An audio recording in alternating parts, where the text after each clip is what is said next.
quizás hacer énfasis en la disyuntiva, ¿no? Que en términos de contenido se presenta cuando hablamos de acceso al conocimiento y de protección de derechos de propiedad intelectual, ¿no? Normalmente, desde el punto de vista jurídico, han habido a lo largo de la época, distintas acepciones de cómo se tiene que interpretar un derecho y cómo se tiene que valorar ese derecho, ¿no? Entonces, yo creo que han habido avances muy significativos, ya que hemos superado el absolutismo de derechos, ¿no?, que nos caracterizaba a los sistemas jurídicos, en especial desde la Edad Media, pero incluso hasta bien avanzadas las épocas republicanas, ¿no? Luego se hablaba de que el derecho de uno llega hasta donde empieza el derecho del otro, ¿no? Esta expresión también ya está superada, no vivimos en celdas, no vivimos en un cuadrado, somos personas que interactuamos, ¿no? Interactuamos y no podemos poner un límite imaginario al derecho del uno frente al derecho del otro. Ahora se habla de los ordenamientos jurídicos más modernos y entre ellos hay que decir que nuestra Constitución es uno de ellos. Hablan de la adecuada ponderación de derechos, ¿no? Esto es algo que ha tenido mucha repercusión en los ordenamientos jurídicos latinoamericanos, aunque es una doctrina alemana, ¿no? Ha sido desarrollado por parte de juristas alemanes, pero sí hay que decirlo que los latinoamericanos hemos sido los que más hemos acogido la doctrina de la ponderación de derechos. ¿Qué es esto? ¿Qué es la ponderación de derechos? Es que no hay un derecho que sea absoluto, ¿no? Tienen que medirse y sopesarse. Normalmente se sopesan en el caso concreto. Sin embargo, sí existen lineamientos y directrices que se pueden poner mediante ley. ¿Por qué les cuento todo este cuento, ¿no? Tenemos el derecho al conocimiento, ¿no?, de acceso al conocimiento. Una de las formas de acceder al conocimiento es a través de entornos digitales, ¿no? Eso entra en colisión, o sea, podría pensarse que está reñido con el derecho de propiedad intelectual, ¿no? Y en efecto, tradicionalmente así se lo ha concebido, ¿no? Como explicaban muy bien primero Pilar, después Carlos, después Santiago, a los derechos de propiedad intelectual originalmente se les dio un valor absoluto, ¿no?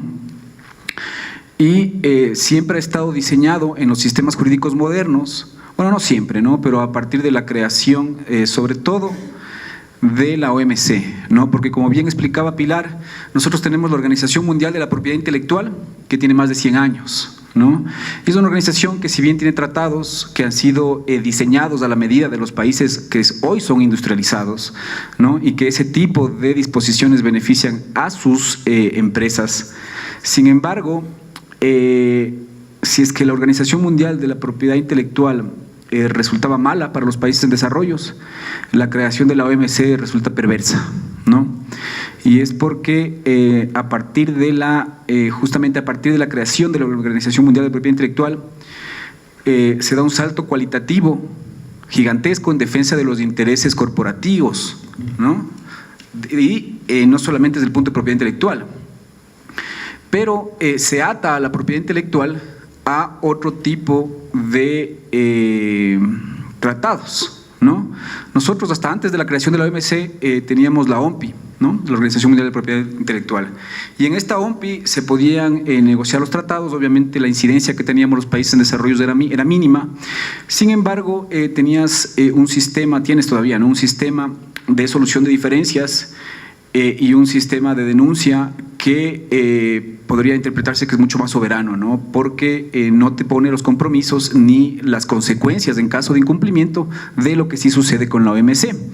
Con la OMC se instauran estándares mínimos de protección, ¿no?, de protección sobre todo diseñado para las empresas multinacionales, que en el caso, por ejemplo, del Ecuador, ¿no?, en el caso de que nosotros incumplamos una norma de la OMC relativa con propiedad intelectual, concretamente con derecho de autor, nosotros seríamos llevados a lo que se conoce como el órgano de solución de diferencias, ¿no? En inglés se llama el panel, ¿no? También se utiliza mucho esa expresión en castellano también.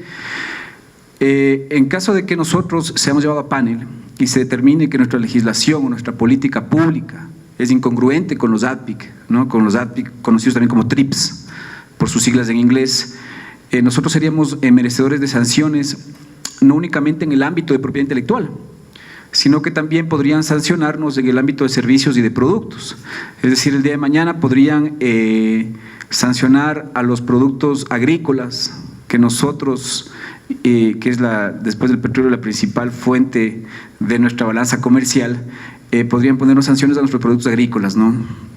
Entonces, era por esto que los países industrializados se esmeraron en llevar el tema de la propiedad intelectual y construir un tratado como son los ADPIC por fuera de la OMPI, ¿no? Y dentro de la OMC. Entonces, este sistema, como les decía, de por sí es perverso, ¿no?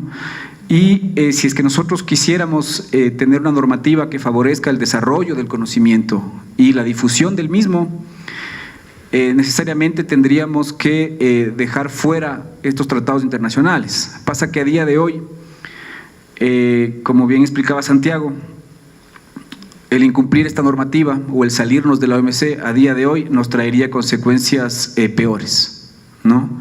De hecho, es un sistema muy bien diseñado justamente para incrementar la dependencia tecnológica, ¿no? Incrementar la dependencia cognitiva. Sin embargo, ¿qué es lo que nosotros hemos hecho? Hemos hecho un análisis exhaustivo de toda la normativa internacional para ver qué zonas grises, qué limitaciones y excepciones, qué flexibilidades podemos encontrar ahí, y a pesar de esa normativa internacional diseñada a la medida de los países hoy industrializados, hemos hecho un texto que creemos que se ajusta bastante a las necesidades que tenemos como país, ¿no? Este texto es un anteproyecto de ley, que es este famoso Código Orgánico de la Economía Social de los Conocimientos, la Creatividad y la Innovación, que ya lo han comentado mis compañeros de panel. Y este texto nosotros colgamos su primer borrador el 8 de marzo en una wiki, ¿no? Del 8 de marzo acá hemos ya obviamente perfeccionado este documento. Se han trabajado varias versiones. A día de hoy ya tenemos una nueva versión colgada en la wiki, y nos complace decir que hemos tenido más de 1 millón de visitas, ¿no? y aproximadamente 40.000 ediciones. Obviamente, si bien esto es un proceso revolucionario, nunca antes en el país se ha trabajado una ley de esta manera. Obviamente nosotros creemos que es perfectible, ¿no? Este ha sido el primer intento, y creemos que de esta experiencia sacaremos muchos más insumos para las próximas, ¿no? Creemos que esta herramienta de lo que le hemos denominado la wiki legislación puede ser muy útil a futuro. Entonces, ¿qué es lo que hicimos concretamente en el COESC, ¿no? en este código orgánico? Lo que hicimos fue una adecuada ponderación de derechos, ¿no? Entonces, la ponderación de derechos se lo hace, yo creo que a través de 2 mecanismos. El primero es lo que podamos contemplar en la ley, ¿no? Y el segundo son las interpretaciones que pueda hacer ya en un caso concreto la autoridad administrativa, como es el IEPI, o un juez, para aplicar la norma y sopesar derechos. En cuanto al primer aspecto, hay que tomar en cuenta que se tiene que regular lo que es el contenido del derecho, es decir, el alcance, la definición, qué es el derecho de autor, ¿no? En esto estamos un poco limitados, porque ya nos marca casi en su totalidad la definición, la normativa internacional, ¿no? Pero hay otro aspecto dentro del contenido en el que sí hemos hecho bastante énfasis de esas flexibilidades que otorgan los instrumentos internacionales, que son las ya comentadas limitaciones y excepciones, ¿no? En cuanto a limitaciones y excepciones, sí hemos dado un salto cualitativo muy importante, ya que, como se comentó anteriormente, la ley actual que nosotros tenemos de 1998 está hecha a la medida de la industria multinacional del entretenimiento. Entonces, las limitaciones y excepciones que existen a favor de los usuarios son mínimas. Nosotros hemos hecho un amplio detalle de limitaciones y excepciones basándonos en 2 principios, vamos a decirlo así, ¿no? El primero es aquella norma contenida en Berna y en los ADPIC de la regla de los 3 pasos, ya comentada por Santiago. Y el segundo es, apalancándonos de los principios del código y en algunos principios también de los instrumentos internacionales, es establecer una gama abierta de posibles utilizaciones de obras a través del uso justo. En esto hemos hecho una especie de fusión entre el sistema anglosajón, ¿no? Que, como bien explicaba Santiago, el copyright no es sinónimo, ¿no? Ni traducción de derecho de autor, ¿no? El copyright es la forma de cómo se regulan estos derechos en el sistema jurídico anglosajón. Y el derecho de autor es como lo hemos hecho los países de tradición romano-germánica. Entonces, normalmente en los países de tradición romano-germánica, como es el nuestro, solo se podían realizar los usos taxativamente escritos en la ley. Y en la nuestra, no contentos con eso, además eran muy pocos, ¿no? Una ley hecha a la medida, como les digo, de las transnacionales del entretenimiento y de otras transnacionales. En este caso que nos ocupa el derecho de autor, vamos a hablar solo de ellas, ¿no? Del entretenimiento. Nosotros lo que hicimos en el código fue una fusión, ¿no? Primero, en cuanto a limitaciones y excepciones, basándonos en la regla de los 3 pasos, hicimos un amplio detalle de muchas posibles excepciones que tienen que aplicarse a las obras, ¿no? En el entorno académico, en el entorno educativo, para la generación de conocimiento en red, el uso de archivos, de bibliotecas, y luego apalancándonos en los principios de que el conocimiento es un bien de interés público, así lo define el código, y que tiene que aprovecharse al máximo, no puede tener más limitaciones que las establecidas en la Constitución y en la ley. Siempre tiene que haber, cuando existan derechos de propiedad intelectual, una ponderación entre derechos de titulares y usuarios, ¿no? Poniendo por encima el acceso, la generación y la difusión del conocimiento. Entonces, con esto logramos poner un amplio detalle de limitaciones y excepciones que, para los que estén interesados, pueden entrar a la wiki y se encuentra a partir del artículo 204, ¿no? A partir del artículo 204 inicia el detalle de limitaciones y excepciones. Y otra forma en la que se pueden limitar los derechos de propiedad intelectual, ¿no? Para poder garantizar el acceso a la cultura y el acceso a la educación es a través de la observancia. ¿Qué es la observancia? Es la forma como se ejerce cuando un titular de un derecho de autor ejerce su derecho para impedir otros usos, ¿no? Esto en la práctica, ¿cómo sucede? ¿No? Si es que hay una empresa o un titular de un derecho de autor que se siente perjudicado por el uso que se le está dando de su obra en otro lugar, acude a un juez o acude al IEPI y le dice: mire, yo tengo este derecho y tal persona que no está autorizada está utilizando mi obra, ¿no? Entonces ahí el IEPI o el juez, en su caso, tiene que hacer una acción de tutela administrativa, ¿no? Que es lo que les comentaba, eso se denomina jurídicamente la observancia. Entonces, en esta observancia tiene que determinar si es que hubo o no una infracción de derechos de propiedad intelectual. Entonces, en el entorno digital esto también sucede, ¿no? Se puede pedir que tanto a un juez como en este caso al IEPI, una autoridad administrativa, que detenga la transmisión de un contenido, ¿no? De un contenido que se lo esté transmitiendo de forma a través del entorno digital. Ahí es cuando es importante que nosotros tengamos en la ley una amplia gama de limitaciones y excepciones, ¿no? Que cuando la autoridad administrativa vea que se encuentra dentro de las excepciones, que es un uso justo, que no se está infringiendo derechos, o que si bien se podría eventualmente estar perjudicando al titular de derecho de autor, se lo hace a base de una ponderación de derechos, ¿no? Es decir, que el derecho a la comunicación, el derecho a la información, el derecho de acceso al conocimiento está por encima del derecho privado del titular del derecho de autor. Entonces, nosotros lo que hicimos en este código fue ampliar al máximo las limitaciones y excepciones, como les comenté, y en la parte de observancia poner las mínimas acciones que nos exigen los tratados internacionales para que se garantice la libre circulación del conocimiento.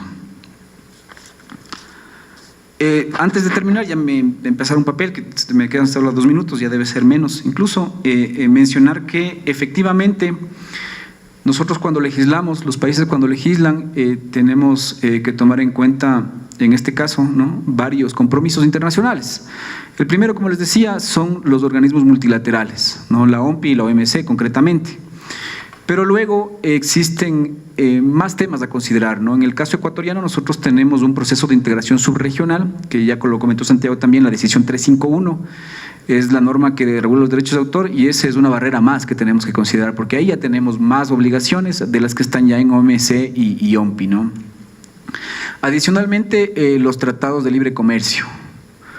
Ese es un tema que en los últimos años ha ganado mucha importancia, el apartado correspondiente a propiedad intelectual.